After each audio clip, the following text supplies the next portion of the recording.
জীবন আসলে একটি ফুলের মতোই। যতক্ষণ সুঘ্রাণ ছড়িয়ে ভালোটা আপনার মাঝে ধারণ করতে পারবেন, ততক্ষণ মৌমাছির অভাব হবে না।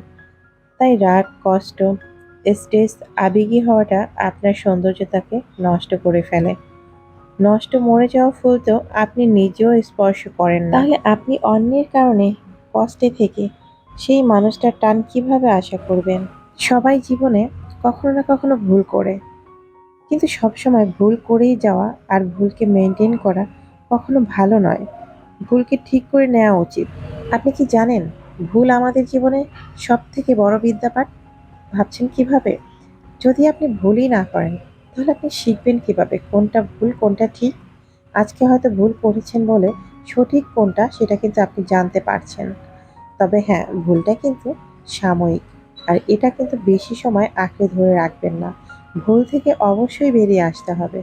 আপনি যত দ্রুত আপনার ভুল থেকে বেরিয়ে আসতে পারবেন, জীবন কিন্তু তত তাড়াতাড়ি সুন্দর হয়ে যাবে।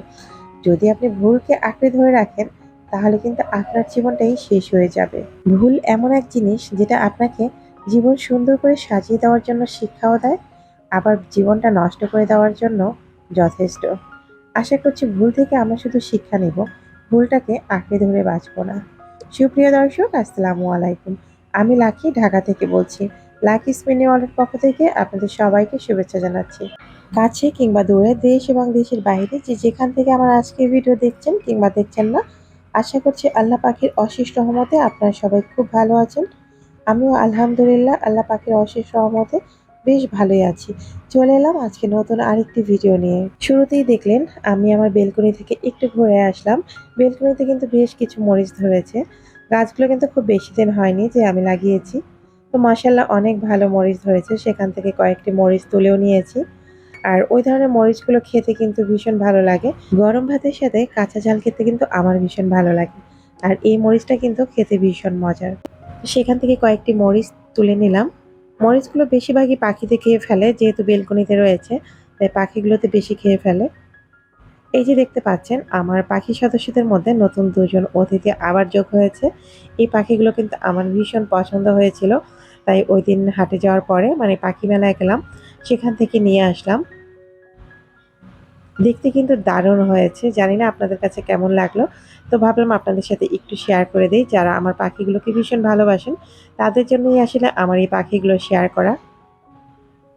তো যারা আমার ভিডিওটি এই পর্যন্ত দেখছেন এবং আমার সঙ্গেই রয়েছেন, তাদের সবার কাছে একটি রিকোয়েস্ট করে নিচ্ছি। যদি আমার ভিডিওর কোনো একটি অংশ ভালো লেগে যায়, তাহলে অবশ্যই ভিডিওর নিচে একটি লাইক দিতে ভুল করবেন না। আর অবশ্যই ভিডিওর কোন অংশটি ভালো লেগেছে সেটা কমেন্ট বক্সে জানাতেও ভুল করবেন না। আপনি যদি আজকে প্রথম আমার চ্যানেলটি ভিজিট করে থাকেন, তাহলে আপনি চাইলে আমার এই ছোট্ট পরিবারের একজন সদস্য হয়ে থেকে যেতে পারেন আমার চ্যানেলটি সাবস্ক্রাইব করে। এই যে দেখতে পেয়েছেন আমার কিন্তু লাভবার্ডে আবারও বাচ্চা হয়েছে। ৪ টা বাচ্চা দিয়েছে আলহামদুলিল্লাহ। আর একটা বাচ্চার চোখ দেখলাম লাল টকটকে হয়েছে। দেখতে কিন্তু ভীষণ ভালো লাগছে। আজকের অন্য পাখিগুলো আপনাদেরকে দেখাচ্ছি না, শুধু আমার লাভবার্ডগুলো একটু দেখিয়ে দিলাম। এরপর চলে এলাম কিচেনে রান্না করার জন্য। আজকে খুব বেশি কিছু রান্না করব না, শুধুমাত্র একটা সবজি রান্না করব, ইলিশ মাছ দিয়ে কচুরমুখী। আর গতকালকে যে রান্না করেছিলাম সেই তরকারিগুলো অনেকগুলো বেঁচে গেছে, যে কারণে আজকে খুব বেশি কিছু আর রান্না করছি না। আপনাদের কার কার কাছে কেমন লাগে জানি না, তবে আমার কাছে কিন্তু ইলিশ মাছ দিয়ে কচুরমুখিটা ভীষণ পছন্দের। আমার ভীষণ ভালো লাগে এই সবজিটা। আমি কিন্তু প্রায় এটা করে থাকি। আর কচুরমুখির সাথে চিংড়ি মাছটাও কিন্তু বেশ ভালোই লাগে। তো অল্প করেই আজকে সবজিটা রান্না করে নিচ্ছি, যেহেতু আমরা মোটামুটি এক বেলায় খেয়ে থাকি। আমাদের তো এখন ৩ জনের সদস্য, আগেই বলেছি, মা, ছেলে, মেয়ে। ৩ জনেই মোটামুটি ভাতটা একবেলার বেশি খাওয়া হয় না। রাতে এটা সেটা খেয়ে বেশি সময় কাটানো হয়। কারণ রাতের বেলা ভাতটা একটু কমই খাওয়া পড়ে। তো যে কারণে অনেকগুলো তরকারি সবজি বেঁচে যায়। তো এখন থেকে ভাবলাম যে অল্প করেই রান্না করব, যেন বেঁচে না যায়। আর সবথেকে বড় কথা হচ্ছে বাসি খাবার কিন্তু আমাদের বাসায় তেমন একটা কেউই পছন্দ করে না। আমি নিজেই কখনো বাসি খাবার খেতে পারি না। তো যাই হোক, এই যে আমার রান্না করা কমপ্লিট হয়ে গেছে। এখন আপনাদের সাথে কয়েকটি টিপস শেয়ার করে দিচ্ছি। অনেক সময় এরকম হয় যে আমাদের হুট করে পেঁয়াজটা কাটতে ইচ্ছে করে না কিংবা চোখ জ্বালা-পোড়া করে। তো এই কাজটা আপনারা করে নিতে পারেন। যখন অবসর সময় থাকবে, তখন আপনারা কিছুটা পেঁয়াজ এভাবে ছিলে তারপর একটা বক্সের মধ্যে রেখে দিবেন। তবে হ্যাঁ, অবশ্যই পেঁয়াজটা কিন্তু ছেলার পরে পানি দিয়ে ক্লিন করবেন না। মানে কোনো প্রকার পানি কিন্তু স্পর্শ করবেন না, তাহলে কিন্তু পেঁয়াজটা পচে যাবে। আমরা সবাই জানি পেঁয়াজ কিন্তু বেশি দিন পানি লাগলে থাকে না। তাই এভাবে শুকনো অবস্থায় বক্সে রেখে দিবেন। যখন আপনার বের করে কাটবেন তখন এটাকে ক্লিন করে নেবেন। আশা করছি আমার নতুন গৃহিণী আপুদের একটু হলেও উপকারে আসবে আজকের এই টিপসগুলো। চলে এলাম পরবর্তী টিপসে। অনেক সময় হয় আমরা বাসায় যখন মুগ ডাল নিয়ে আসি, কয়েকদিন না যেতেই মুগ ডালের মধ্যে পোকা ধরে যায়। তো যেটা করবেন, এভাবে একটু চুলার মধ্যে ফ্রাই প্যান দিয়ে বা যেকোনো একটা তাওয়া বা কড়াই দিয়ে হালকা একটু গরম করে নিবেন। অথবা এটা আপনারা একদম কড়া রোদেও শুকিয়ে নিতে পারেন। তবে শুকিয়ে নিলে যেটা হবে, আপনাদের কয়েকদিন পর, পর একটু বের করে আবার শুকা দিতে হবে। আর এভাবে যদি একটু হালকা ভেজে নেন, এমনিতেও মুগ ডাল কিন্তু আমরা ভাজা ছাড়া রান্না করে খাই না। তো আপনারা যদি এভাবে একটু ভেজে তারপরে সংরক্ষণ করেন বা যেকোনো জারে রেখে দেন, তাহলে এর মধ্যে কিন্তু কোনো প্রকার পোকা ধরবে না। আশা করছি এই টিপসটিও আমাদের নতুন গৃহিণী আপুদের অনেক বেশি কাজে আসবে। আমার প্রতিটি ভিডিওতে আমি বলে থাকি আমার এই টিপসগুলো আমার নতুন গৃহিণী আপুদের জন্য আমি শেয়ার করে থাকি। যারা আপনারা অনেক বেশি জানেন, তাই আপনারা এত কিছু জানেন বলে অন্যদের যে জানতে দিবেন না, এটা কিন্তু হতে পারে না। চলে এলাম পরবর্তী টিপসে। ছোলা বা বুট যে যেটাই বলে থাকেন না কেন, এটা কিন্তু আমরা রমজান মাসে খুব বেশি খেয়ে থাকি। তবে আমি কিন্তু সবসময় বাসায় এটার তৈরি করে থাকি। তো আজকে দেখিয়ে দিচ্ছি, হুট করে যদি আপনার ছোলা খেতে ইচ্ছে করে, তখন আপনি কি করবেন? সঙ্গে, সঙ্গে কিন্তু এটা খাওয়া যায় না। কারণ এটা ভেজানোর একটা বিষয় থাকে। ৫-৬ ঘন্টা আমরা কমপক্ষে এটা ভিজিয়ে রাখি। তো আপনার যদি হঠাৎ খেতে ইচ্ছে করে, তখন যেটা করবেন, ছোলার মধ্যে 1/2 চা চামচ পরিমাণ বেকিং সোডা দিয়ে দিবেন। এরপর দিবেন গরম পানি। গরম পানিটা এমন হবে যেন কুসুম গরমও না হয়, আবার ফুটন্ত গরমও না হয়। মিডিয়াম গরম পানি দিয়ে এটা ভিজিয়ে রাখবেন। ৩০ মিনিটের মধ্যে এটা কিন্তু ফুলে উঠবে। আশা করছি এই টিপসটি আপনাদের অনেক বেশি কাজে আসবে।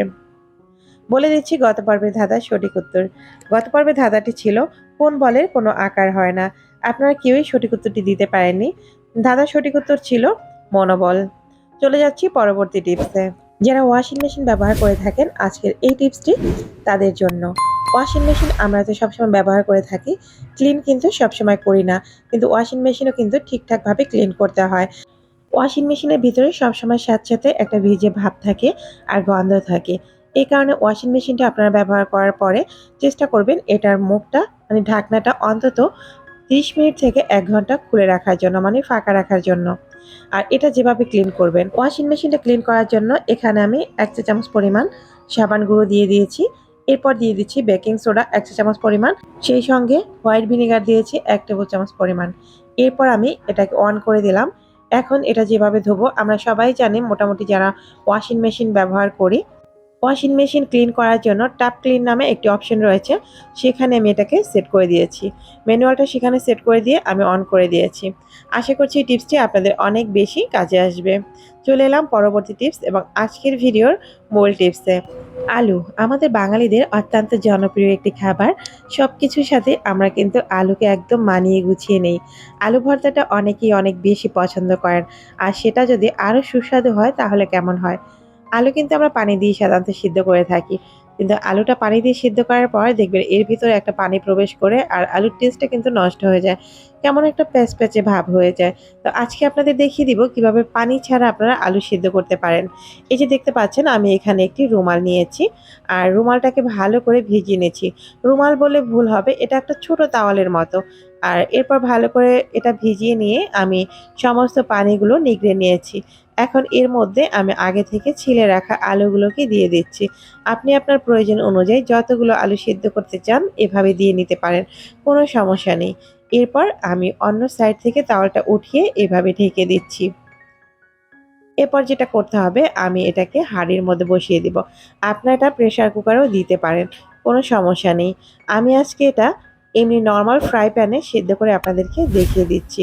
যদি আপনারা হাঁড়িতে সেদ্ধ করতে চান, সেক্ষেত্রে যেটা করবেন, হাঁড়ির মধ্যে একটা স্ট্যান্ড বসিয়ে তার ভেতরে পানিটা দিবেন যেন আলুর গায়ে কোনো প্রকার পানি না লাগে।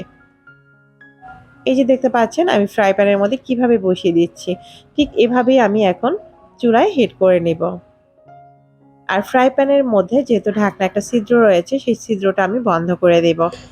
এরপর ৫ থেকে ৬ মিনিটের মধ্যে কিন্তু আলুটা সেদ্ধ হয়ে যাবে।